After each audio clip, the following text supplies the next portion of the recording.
Assalamualaikum warahmatullahi wabarakatuh. Hai anak-anak pintar, bagaimana kabar kalian hari ini? Bapak harap kalian di rumah sehat selalu ya. Nah, sebelum kita memulai pembelajaran hari ini, alangkah baiknya kita berdoa terlebih dahulu. Berdoa, mulai.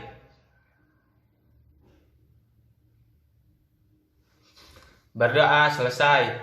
Semoga pembelajaran kita hari ini berjalan dengan lancar.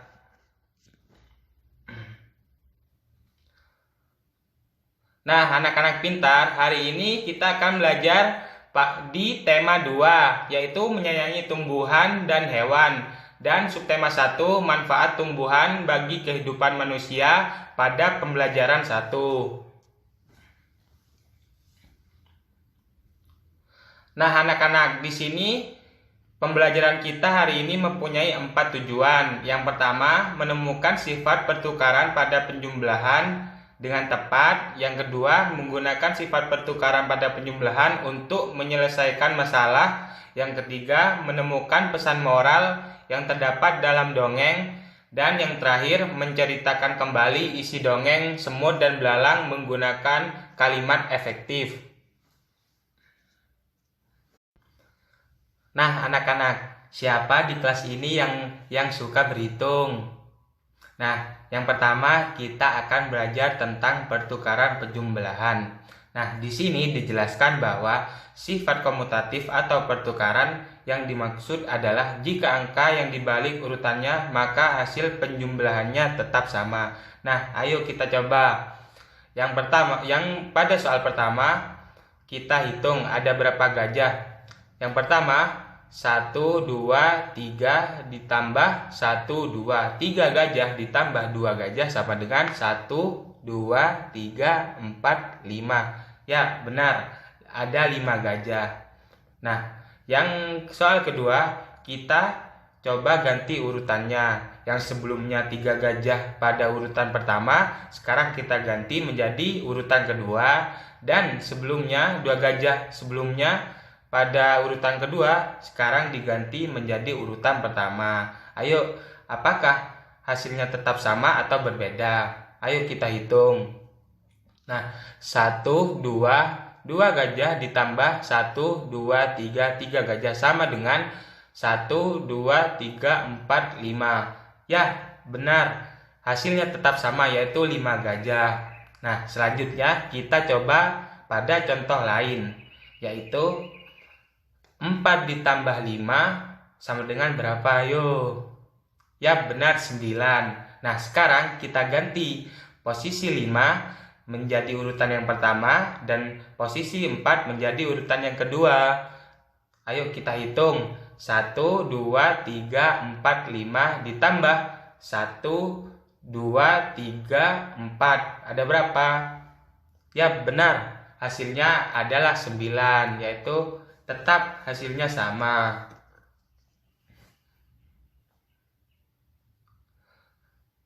Nah, anak-anak pintar, sekarang Bapak di sini mempunyai cerita yaitu yang berjudul Semut dan Belalang.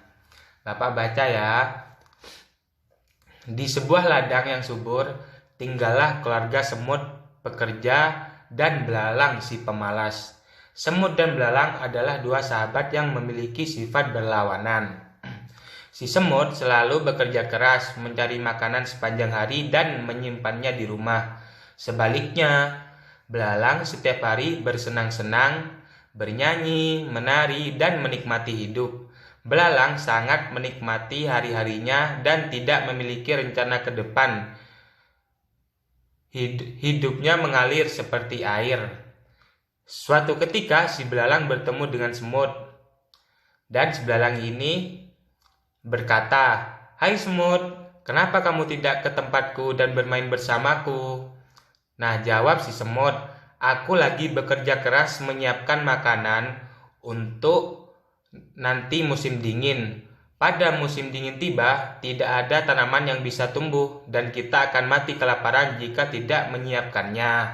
Di sini menyiapkannya artinya menyiapkan makanan ya. Nah, belalang tertawa terpingkal-pingkal mendengar jawaban semut dan berkata, Musim dingin masih lama semut temanku. Kenapa kamu harus khawatir? Masih ada besok kan?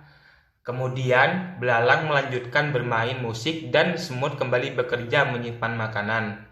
Suatu ketika dingin datang, semua tanaman mati dan belalang kesulitan untuk mencari makanan. Dengan harapan tinggi dan lunglai, belalang menuju rumah semut dan meminta bantuan untuk diperbolehkan tinggal bersama dan meminta makanan.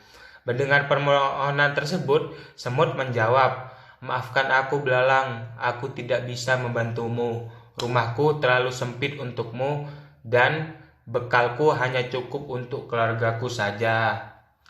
Belalang akhirnya pun meninggalkan rumah semut dengan rasa menyesal dan sedih. Dalam hati, ia bergumam, "Andai saja aku mengikuti nasihat semut saat itu untuk bekerja keras, pasti saat ini aku bisa kenyang dan tidur nyenyak di dalam rumah." Nah, apakah kalian sudah mengerti alur ceritanya? Nah, di sini Bapak akan jelaskan apa yang dimaksud dengan pesan moral dan kalimat efektif. Yang pertama yaitu pesan moral. Pesan moral adalah pesan yang ingin disampaikan penulis dongeng.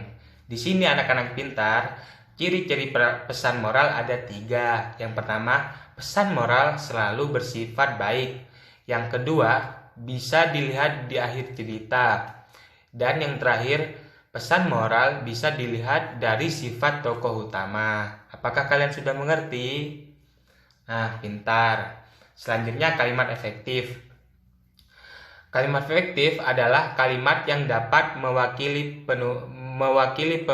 pikiran penulis atau pembicara secara tepat, sehingga pendengar atau pembaca dapat memahami pikiran tersebut dengan mudah, jelas, dan lengkap seperti apa yang dimaksud oleh penulis atau pembicaranya. Apakah kalian mengerti, teman anak-anak? Nah, di sini kita kan tadi sudah mendengarkan cerita semut dan belalang. Nah, pesan moral dari dongeng semut dan belalang yaitu kita harus bekerja keras untuk mendapatkan kesuksesan di masa yang akan datang. Menabung untuk sesuatu yang kita inginkan di masa yang akan datang adalah sesuatu hal yang baik. Pesan lainnya adalah jangan terlena dengan keadaanmu saat ini. Masa depan yang sukses dan bahagia akan kalian raih jika kalian bekerja keras. Nah, teman-teman, kalian harus bekerja keras. Contoh bekerja keras di sekolah yaitu mengerjakan tugas dengan tepat waktu, dan jika disuruh guru, kalian langsung jalan tanpa harus mengeluh atau masih ini itu, kalian harus langsung laksanakan. Nah, itu salah satu contoh kalian bekerja keras di sekolah. Nah, contoh bekerja keras di keluarga bisa kalian membantu dagangan orang tua jika orang tua kalian mempunyai toko, dan contoh yang lain membantu ayah berkebun dan yang lainnya.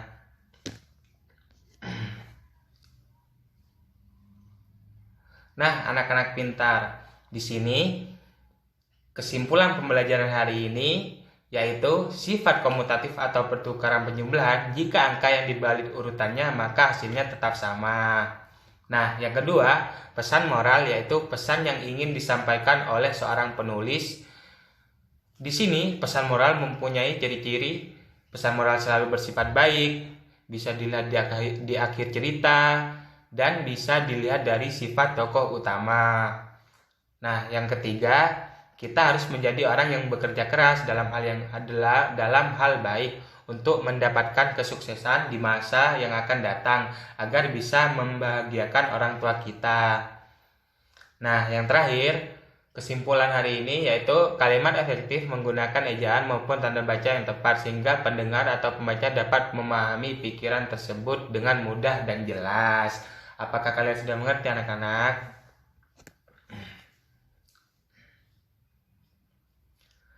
Nah, Tadi kan kita sudah belajar tentang pesan moral, kalimat efektif, pertukaran penjumlahan. Di sini Bapak mempunyai soal dan kalian jawab ya. Soal ini, ayo anak-anak pintar mencoba latihan pada soal link yang ada di bawah ini. Nah, jika kalian nanti masuk ke dalam link ini, maka di sana akan diminta password. Nah, passwordnya adalah anak pintar. Nah, kalian kerjakan soal dengan jujur ya, tidak boleh mencontek. Semangat, anak-anak pintar. Sekarang kan lagi musim virus corona. Kalian jika keluar rumah, dekat maupun jauh, kalian jangan lupa memakai masker ya. Sekian dulu pembelajaran hari ini, Bapak tutup. Kita berdoa terlebih dahulu ya sebelum pelajaran hari ini selesai. Berdoa dimulai. Berdoa selesai. Terima kasih anak-anak pintar. Semoga kalian mendapatkan ilmu yang bermanfaat. Bapak akhiri dulu pembelajaran hari ini. Assalamualaikum warahmatullahi wabarakatuh.